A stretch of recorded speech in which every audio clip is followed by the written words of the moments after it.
Alafia, I am Ianifa Owini Adina Dulusimi Faomi Shango, Ianifa for the African American Diaspora, Reiki Master, Certified Master Life Coach, and Certified Diaspora Death Doula. I commented on that video because, I was inspired by what you said, and I don't often talk about being a death doula. Um, and but it was something that came up for me yesterday morning, so I appreciated the alignment and confirmation of where I was at yesterday energetically. What I did not expect was anyone to like comment on my comment, and I'm just like, oh, okay. So I am going to try to get this all within the span of the 10-minute window that is available to me here. So how do I begin? First off, for me personally, the first thing I want to say is it was a calling that I did not see coming. I was not like, I grew up in the diaspora, so as she states in the video, like this, our relationship with the end of life is different when we're not in our ancestral practices. So it was not like I had this relationship with death and dying that says, "Ooh, I want to be a death doula." I appreciate it just simply because of the nature of the person I am. The idea of someone having a process that allows them to transition in a way that honors their traditions, who they are as a person, just honors the way that they would like to exit this world and move on to the next. This came up for me in divination at my initiation. It was a surprise. And so if someone asks, how do you begin? First and foremost, is it a calling? Is it something you heard and it sounds cool? Or is this a genuine, this is in alignment with your destiny? And my strongest encouragement to anyone is, because there are a lot of things we might like to do and want to do and like we feel like we'd be great at, this is one of those, is not a service. No spiritual service is one to play with, but especially this one. This is not light work. This is not. So I would encourage you, it would behoove you first and foremost to confirm this is in alignment with your destiny. This is something that your Ori wants you to do and how your Ori wants you to do it. Because there are some people who are called to this work, but they're not meant to work with the person transitioning because they have a taboo of being in that space. So it's also, how is this work supposed to manifest for you? There are some death doulas who are psychopumps like me, who have the gift of being able to move spirit over to where they need to be so that they can cross over to the ancestral realm. Everyone does not have that gift. That is not everybody's path and calling.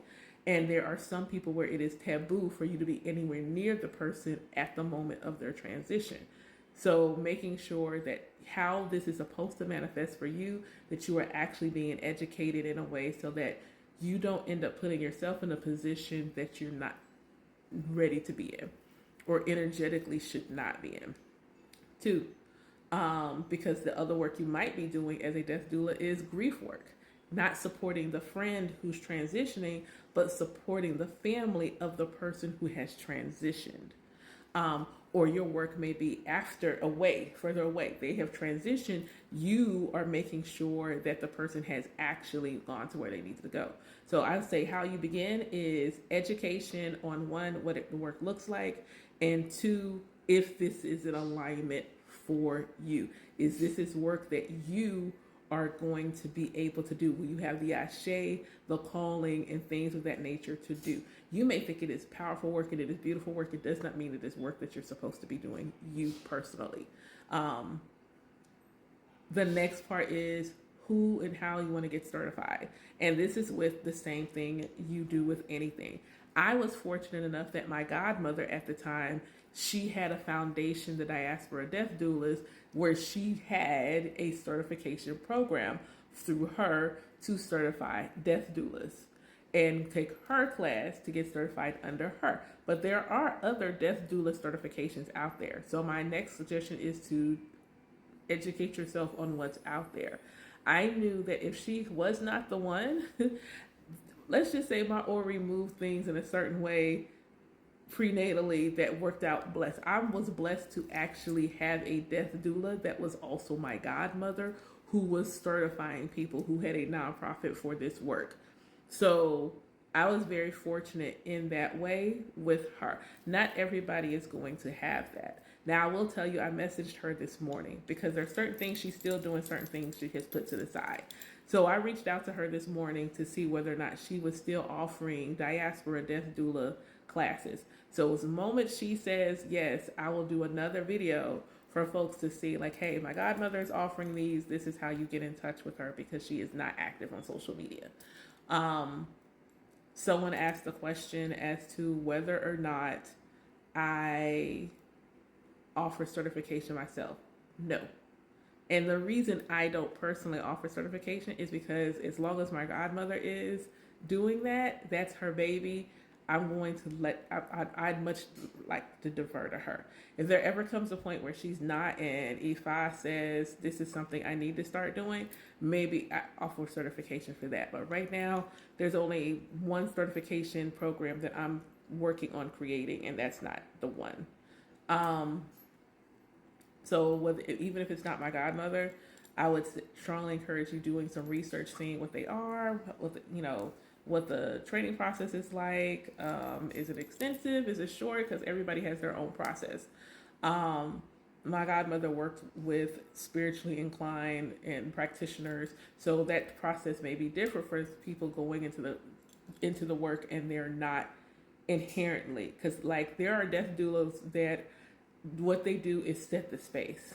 They make sure the person is comfortable. Maybe they're doing the music and all of these things. Like they set the space and they have some of these conversations and help just ease the family into like saying goodbye and things of that nature.